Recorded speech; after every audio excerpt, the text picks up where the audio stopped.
Council classes में आप लोगों का एक बार फिर स्वागत है। आज हम लोगों की क्लास एक विशेष प्रकार की क्लास है।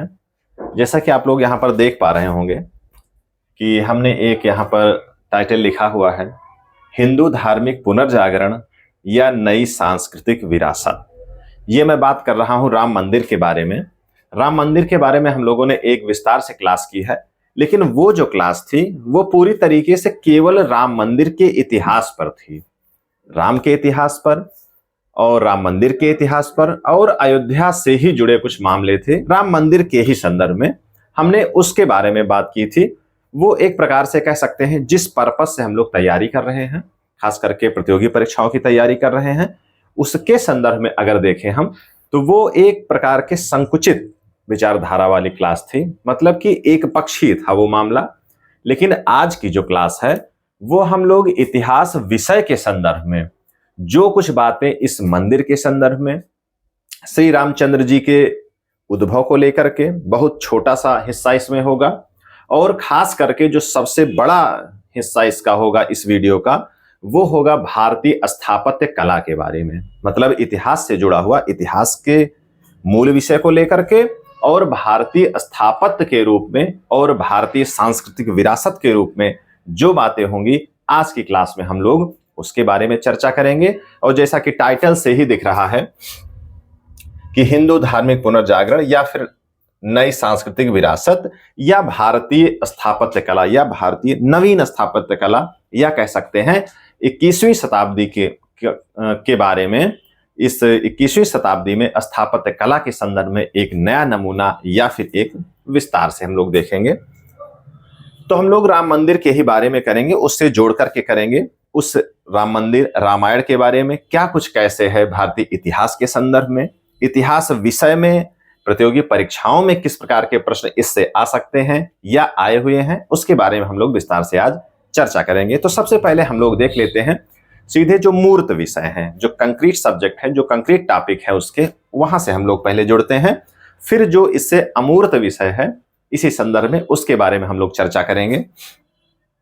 खास करके टाइटल से हम लोगों ने जो लिखा है हिंदू सांस्कृतिक जो धार्मिक पुनर्जागरण की बात कर रहे हैं, तो हम लोग लास्ट तक इस निष्कर्ष पे पहुंचेंगे कि जो ये राम मंदिर बना हुआ है, जो ये राम मंदिर बन रहा है या इससे जुड़ा जो भी भारतीय सांस्कृतिक में जो आमूलचूल परिवर्तन हुआ है, पूरे विदेश में जो भी देश के बाहर जो भी इसका प्रभाव दिख रहा है, जो वर्तमान जो है लोगों के बीच में जो इसका माहौल बना है, उसके संदर्भ में हम लोग देखेंगे क्या ये हिंदू पुनरुत्थान हो रहा है, पुनर्जागरण हो रहा है या केवल ये स्थापत्य कला एक सांस्कृतिक विरासत के बारे में है। हम लोग इसके बारे में एक निष्कर्ष पे पहुंचेंगे।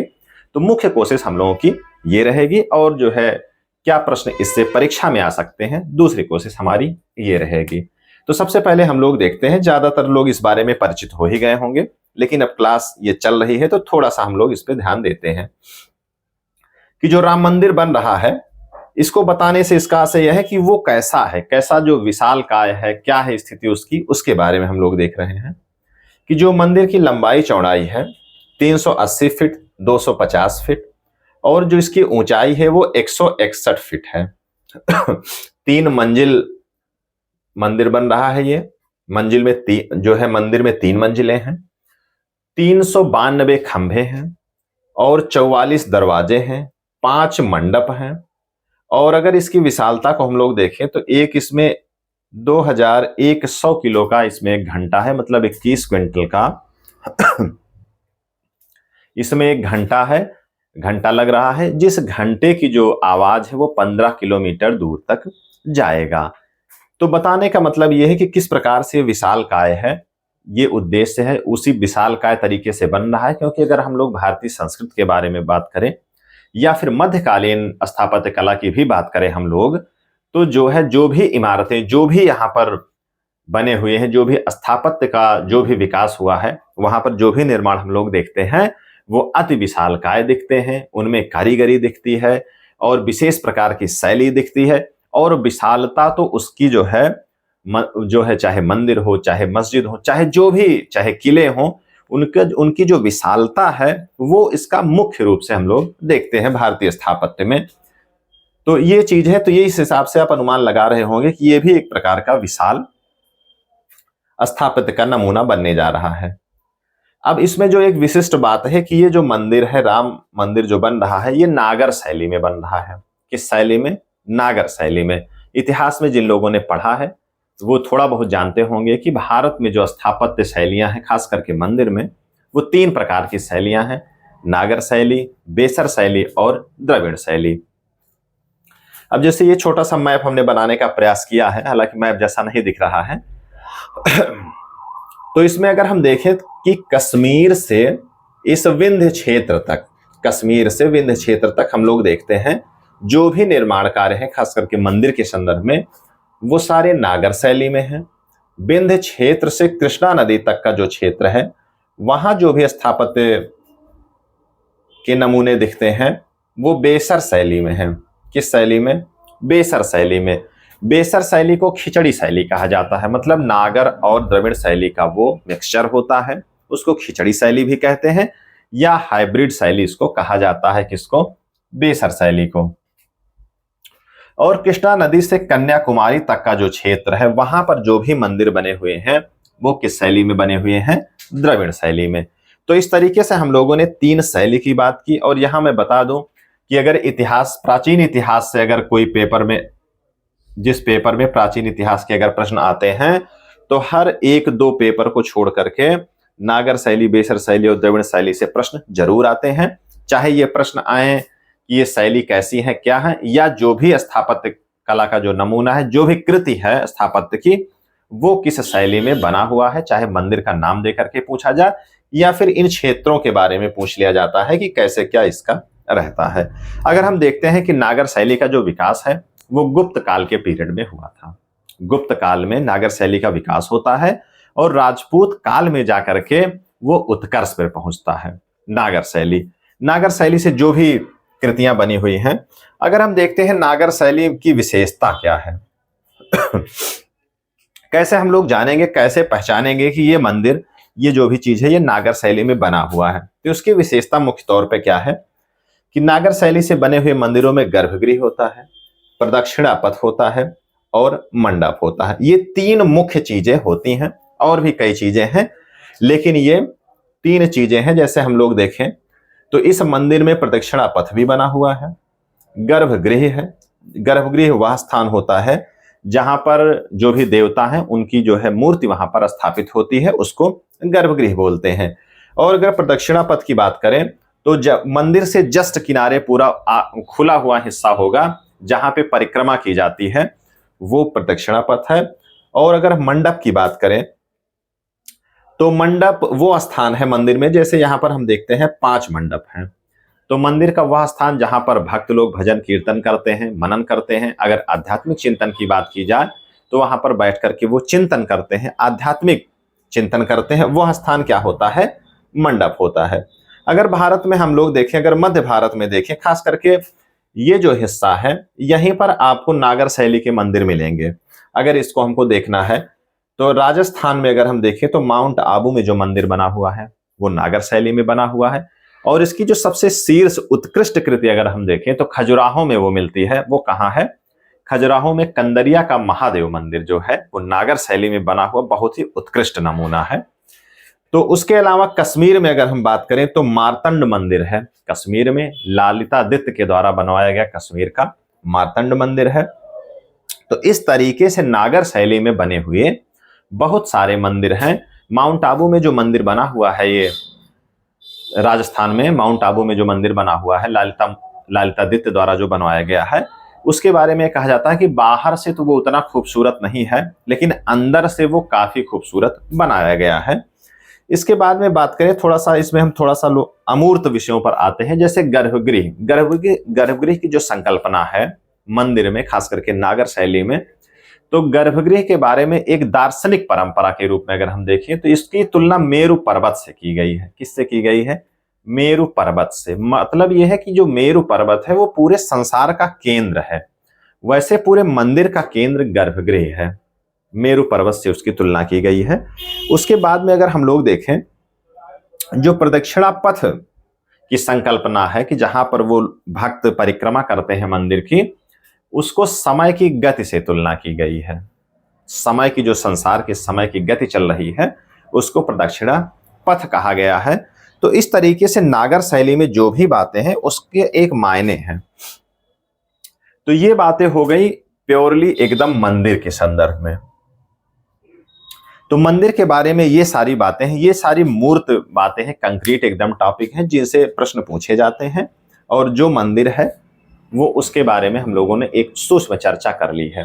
अब आते हैं हम लोग अपने मूल टॉपिक पे कि क्या ये जो मंदिर बन रहा है ये हिंदू धार्मिक उत्थान की एक नई दिशा तय करेगा, या वर्तमान भारतीय संस्कृति की एक नई विरासत बन रहा है, या 21वीं सदी की एक विशाल स्थापत्य कला का एक नमूना बन रहा है। क्योंकि इस मंदिर के बारे में देश विदेश में काफी चर्चा परिचर्चा हुई है। तो अब आते हैं कि जो ये राम का मंदिर बन रहा है, यह केवल हिंदू धर्म के संदर्भ में इसका महत्व है या भारत के सभी धर्मों के रूप में है। तो जैसे इसके बारे में थोड़ा सा हमको इतिहास में जाना पड़ेगा कि जो राम मंदिर है उसका संदर्भ क्या है। इसका संदर्भ रामायण से, जो ऐतिहासिक राम हैं वो उनके बारे में है। वो कैसे है कि जैसे हम लोग देखते हैं कि जो रामायण का जो रामायण के बारे में हम लोग जानते हैं, राम के बारे में जो लोग हम लोग जानते हैं वो वाल्मीकि के रामायण से ही जानते हैं। हालांकि प्रचलित रामचरितमानस से हैं, लेकिन वाल्मीकि के रामायण से हम लोग इनके बारे में काफी कुछ जानकारी जानते हैं। जानकारी हम लोगों के पास जो भी है वो वहां से है। और भी तमाम कृतियां हैं, लेकिन उनको हम लोग एक सिलसिलेवार ढंग से समझेंगे। जैसे इसके बारे में ये इतना पॉपुलर कैसे हो गया, भारत में इतना लोकप्रिय कैसे हुआ। लोकप्रियता का कारण ये है, जैसे 4वीं 5वीं ईसा पूर्व में हम लोग देखते हैं कि उसके आसपास जो है बौद्ध काल थोड़ा सा ज्यादा प्रचलन में आ गया था, वो उत्कर्ष पे था। तो उस समय जो है जो बौद्ध थे, जो बौद्ध धर्म के अनुयायी थे, वो जनमानस को आकृष्ट करने के लिए, अपने धर्म के बारे में बेहतर बताने के लिए एक जातक कथाओं के माध्यम से जनमानस को वो बताते थे, कहानियां सुनाते थे। खास करके जातक कथा में गौतम बुद्ध के 550 जन्मों के बारे में वो बता करके जनता को आकृष्ट करते थे और अपने धर्म को वो काफी बेहतर बताते थे। और इन सब कहानियों को सुन करके आम जनमानस बौद्ध धर्म की तरफ आकृष्ट होता था। उसी बात की तुलना के लिए और उसी को एक कंपटीशन देने के लिए जो भी सनातन धर्म था, हिंदू धर्म था, उसने क्या किया, रामायण से जोड़ करके राम के बारे में रामायण का मंचन, रामायण के बारे में जनमानस में बताने का कार्य शुरू हुआ, ताकि लोग उस धर्म से थोड़ा सा विमुख होकर के, हट करके जो ये सनातन धर्म है उसके बारे में लोग जुड़े, उसको जाने। तो उसके लिए एक लोकप्रिय पात्र होना चाहिए, एक लोकप्रिय कहानी होनी चाहिए। अब वो सही है गलत है उसकी एक अलग बात है, वो सब एक अलग विषय है। लेकिन जो है उसके बारे में एक आदर्श, कोई व्यक्ति हो, कोई देवता हो, कोई बात, कोई चीज हो, एक आदर्श शासन हो, उसके बारे में लोगों को बताया जाए ताकि वो आकृष्ट हो सके। लौकिक पारलौकिक सारी चीजों से जोड़ते हुए रामायण के बारे में विस्तार से लोगों को आकृष्ट करने के लिए इसका एक प्रचलन बढ़ा। तो ये चीज तो हम लोग उस समय देखते हैं। और रही बात जो है और अन्य धर्मों की और अन्य जो कृतियां हैं उससे, जैसे रामायण हो गया वाल्मीकि में, उसके अलावा जैसे तमिल साहित्य की अगर हम बात करें तो कंबन के द्वारा लिखा गया रामायण। उसके बाद अगर बंगला साहित्य में हम लोग देखते हैं तो कृतिवास ओझा द्वारा लिखा गया रामायण है। तो वो भी ये समय समय पे अपना रामायण के रूप में अपनी अलग अलग भाषाओं में इसका रूपांतरण चलता रहा, जिससे राम की रामायण की लोकप्रियता बराबर जनता में, जनमानस में बनी रही। अब मूल मुद्दा है कि केवल ये हिंदू और सनातन की सांस्कृतिक विरासत है तो नहीं, ये कतई नहीं। क्योंकि अगर हम देखते हैं कंबन के बारे में तो वो जिस समय हम लोग देखते हैं वहां पर शैव धर्म के अनुयायी रहे हैं, वैष्णव धर्म के अनुयायी रहे हैं और बौद्ध धर्म के भी अनुयायी रहे हैं। अगर हम लोग बंगला साहित्य की तरफ जाते हैं, जब कृतिवास ओझा की रामायण हम लोग देखते हैं तो उस समय मुस्लिम शासकों का बोलबाला रहा है। वो मुस्लिम शासकों के संरक्षण में उन्होंने अपनी कृति को संपन्न की है। अगर हम लोग कश्मीर की तरफ जाते हैं, जहां जैनुलाब्दीन नामक एक शासक था, उसने भी हिंदू जो विरासत है उसको उन्होंने संरक्षण दिया। अगर हम लोग आते हैं मुगल वंश के पीरियड में, जैसे अगर हम लोग बाबर की बात करते हैं, मामला कुल मिला के वहां आएगा जरूर, तो अगर हम लोग बाबर की बात करते हैं तो बाबर की जो हिस्ट्री है भारत के संदर्भ में, वो एक आक्रमणकारी के रूप में है, कि वो एक आक्रांता के रूप में आया और उसका कोई अस्थायी शासन नहीं रहा, और वही 2-4 साल शासन करके वो इस संसार से विदा ले लिया। अगर हम इसी क्रम में जाते हैं कि जिसने अस्थायी शासन की बात की, जैसे अकबर को हम लोग देखते हैं, तो वो यहाँ के हो करके उसने शासन करने की कोशिश की, हिंदू जनमानस को मिला करके समन्वित जो संस्कृति है, कंपोजिट कल्चर जो है हिंदू और मुस्लिम की, वो सब धर्मों को मिलाकर चलने की जो बात है, वहां पर अगर हम देखते हैं तो वो अकबर के शासनकाल में दिखती है। और सबसे महत्वपूर्ण बात यह है कि अकबर के शासनकाल में ही अकबर ने हिंदू धर्म की जो भी प्रमुख ग्रंथ हैं उसका उन्होंने अनुवाद कराने की कोशिश की। दारा सिकोह ने अनुवाद किया, और अकबर की बात हम कर रहे हैं तो रामायण का अनुवाद उन्होंने बदायूनी के नेतृत्व में रामायण का अनुवाद कराया। सबसे पहले बदायूनी ने उसका संस्कृत से फारसी में उसका अनुवाद किया। अनुवाद के बाद उस पर तमाम लघु चित्रकारी की गई है। आप तमाम पेंटिंग देखे होंगे, ना देखे हो तो आप सर्च करके देख सकते हैं कि मुगल वंश के, मुगल काल के समय की तमाम पेंटिंग है जो रामायण से जुड़ी हुई है। सीता हरण की चाहे बात हो या तमाम कृतियां हैं वनवास जाने के समय की बात हो, मतलब जो लघु चित्रकारी है, जो भी चित्र हैं, जो भी पेंटिंग्स हैं मुगल वंश की, वो रामायण के ऊपर चल रही हैं। मतलब ऐसा नहीं है कि जब मुस्लिम धर्म का बोलबाला रहा है, खास करके जो भी उदार शासक रहे हैं, जो यहाँ के मूल शासक के रूप में जिन्होंने अपनी पहचान बनाने की कोशिश की है, तो उनके समय में भी रामायण चलता रहा है। एक सिलसिलेवार ढंग से हम लोग समझते हैं कि जैसे अगर ईसा पूर्व की हम लोग बात करें तब रामायण, उसके बाद अगर आते हैं तमिल साहित्य में तब भी रामायण चल रहा है, उसके बाद मुस्लिम काल में अगर देखते हैं हम लोग जो है बंगला साहित्य में, तब भी उसके मुस्लिमों के संरक्षण में रामायण चल रही है। उसके बाद अगर हम लोग देखते हैं कि अकबर के समय की ये स्थिति, और उसी मुगल वंश के समय में सबसे ज्यादा जिसने राम के इतिहास को, राम के गान को, रामायण को जिसने सबसे ज्यादा प्रचलित किया खास करके उत्तरी भारत में, तो वो है संत गोस्वामी तुलसीदास जी की लिखी हुई रामचरितमानस। मतलब कि उस समय भी रामायण का गान, रामायण के बारे में सारी बातें चर्चा चल रही है। तो इसका मतलब जो मूल उद्देश्य हमारा ये है कि रामायण और राम भारतीय अस्मिता के प्रतीक हैं, ना कि किसी धर्म के। ये पूरे भारत के सांस्कृतिक विरासत के रूप में राम को लोगों ने पहचाना है, चाहे वो जिस धर्म के रहे हों।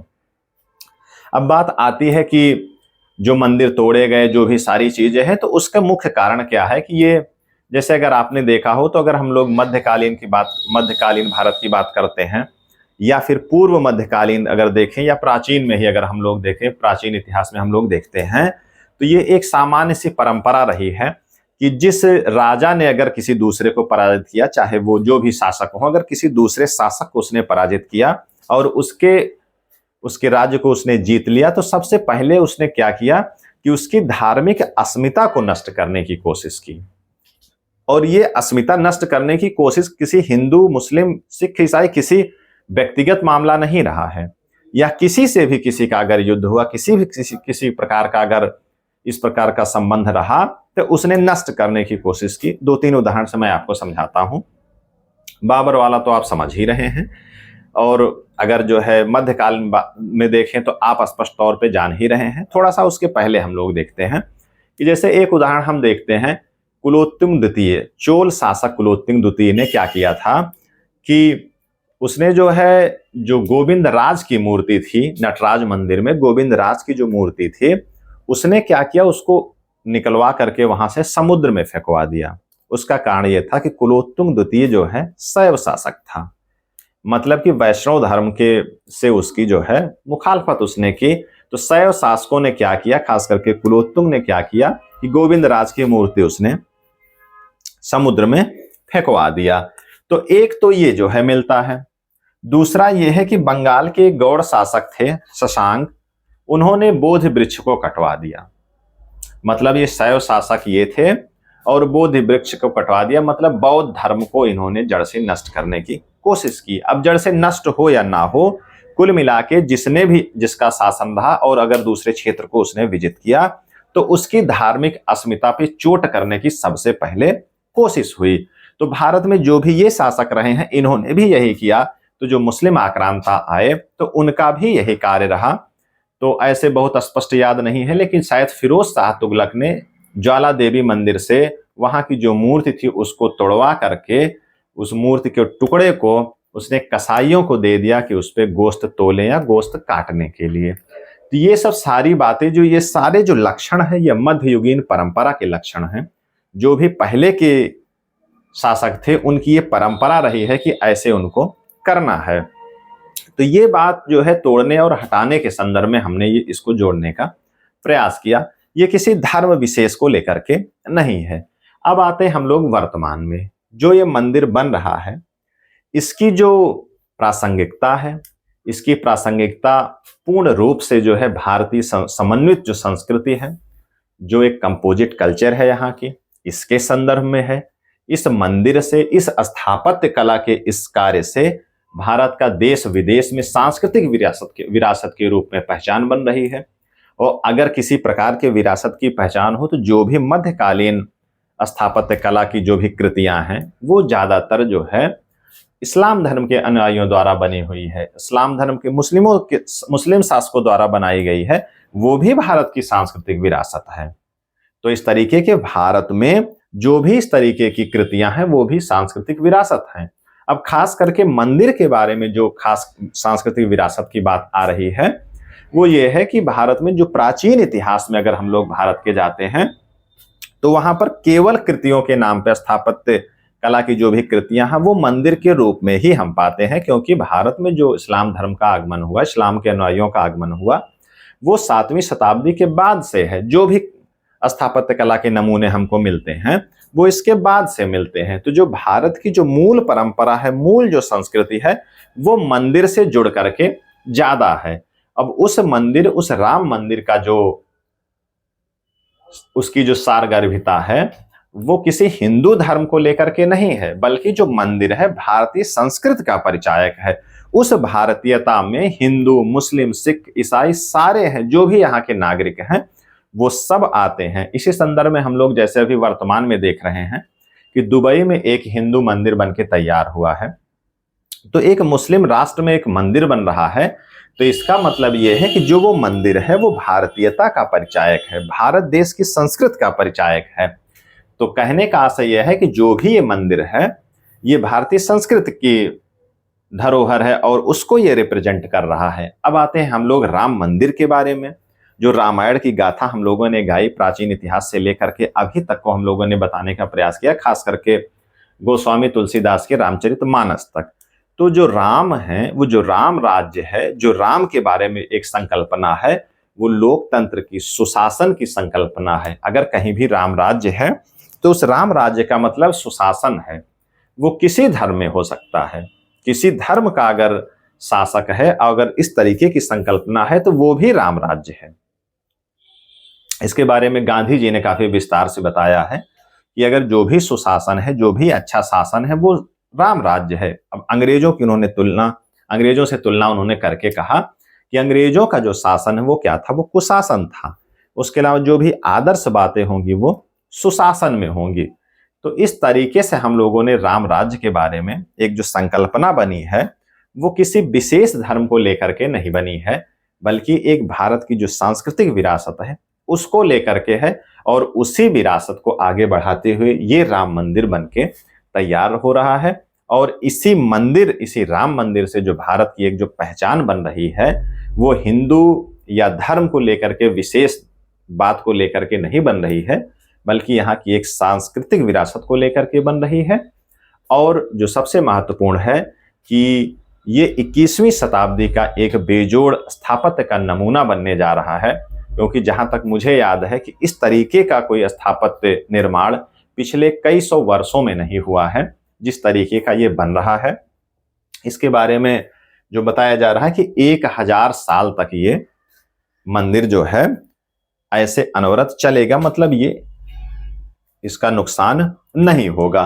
तो इस तरीके से हम लोगों ने एक जो हम लोगों का टॉपिक था, जो टाइटल था कि हिंदू धार्मिक पुनर्जागरण या एक सांस्कृतिक विरासत, तो मेरे समझ से जो भी इसमें कहानी कही गई, जो भी बातें बताई गई, उससे मुझे लग रहा है कि मैं इस निष्कर्ष पे पहुंचा हूं कि ये जो राम मंदिर है, जो ये राम राज्य की बातें हो रही हैं, ये किसी हिंदू धर्म को लेकर के नहीं, बल्कि एक भारतीय सांस्कृतिक विरासत और स्थापत्य कला के संदर्भ में खास करके भारत में एक नया जागरण या नया काल के रूप में, नए काल के रूप में ये जाना जाएगा।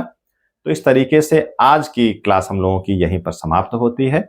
हम लोग मिलते हैं एक नए वीडियो में, नए क्लास में, इसी तरीके के कुछ टॉपिक्स को लेकर के, या फिर जो भी ज्वलंत मुद्दे होंगे उनको लेकर के, या फिर जो हम लोगों की प्रतियोगी परीक्षाओं की क्लास चलती है खास करके सामान्य अध्ययन की उसके बारे में हम लोग एक विशेष चर्चा करने के लिए वहां पर उपस्थित होंगे। धन्यवाद।